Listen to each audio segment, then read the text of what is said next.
माँ दुर्गा जी के चौथे स्वरूप का नाम कुष्मांडा है। अपनी मंद हल्की हंसी द्वारा अंड अर्थात ब्रह्मांड को उत्पन्न करने के कारण इन्हें कुष्मांडा देवी के नाम से अभिहित किया गया है। जब सृष्टि का अस्तित्व नहीं था, चारों ओर अंधकार ही अंधकार पर्याप्त था, तब इन्हीं देवी ने अपने ईशत हाथ से ब्रह्मांड की रचना की थी। अतः यही सृष्टि की आदि स्वरूपा आदि शक्ति है। इनके पूर्व ब्रह्मांड का अस्तित्व था ही नहीं। इनका निवास सूर्य मंडल के भीतर के लोक में है। सूर्य लोक में निवास कर सकने की क्षमता और शक्ति केवल इन्हीं में है। इनके शरीर की कांति और प्रभा भी सूर्य के समान ही देदीप्यमान है और भास्वर है। इनकी तेज की तुलना इन्हीं से की जा सकती है। अन्य कोई भी देवी देवता इनके तेज और प्रभाव की क्षमता नहीं कर सकते। इन्हीं के तेज और प्रकाश से दसों दिशाएं प्रकाशित हो रही है। ब्रह्मांड की सभी वस्तुओं और प्राणियों में अवस्थित तेज इन्हीं की छाया है। इनकी 8 भुजाएं हैं, अतः ये अष्टभुजा देवी के नाम से विख्यात है। इनके 7 हाथों में क्रमशः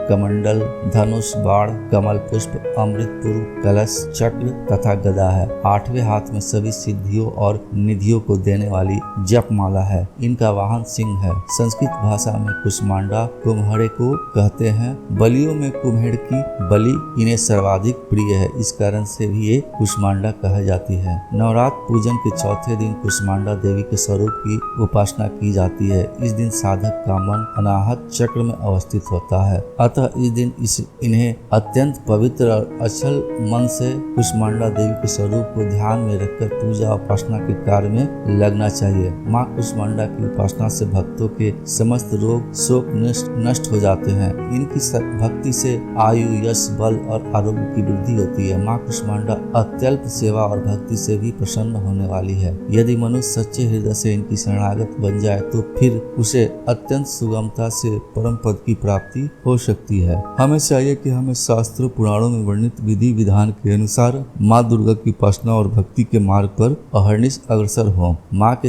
भक्ति मार्ग पर कुछ ही कदम आगे बढ़ने पर भक्त साधक को उनकी कृपा का सूक्ष्म अनुभव होने लगता है। यह दुख स्वरूप संसार उसके लिए अत्यंत सुखद और सुगम बन जाता है। माँ की उपासना मनुष्य को यह सहज भाव से भव सागर पार उतारने के लिए सर्वाधिक सुगम और श्रेयस्कर मार्ग है। माँ कुष्मांडा की उपासना मनुष्य को आदियों व्याधियों सर्वदा मुक्त करके उसे सुख, समृद्धि और उन्नति की ओर ले जाने वाले है। अतः अपनी अलौकिक, लौकिक, परलौकिक उन्नति चाहने वाले को इनकी उपासना में सदैव तत्पर रहना चाहिए।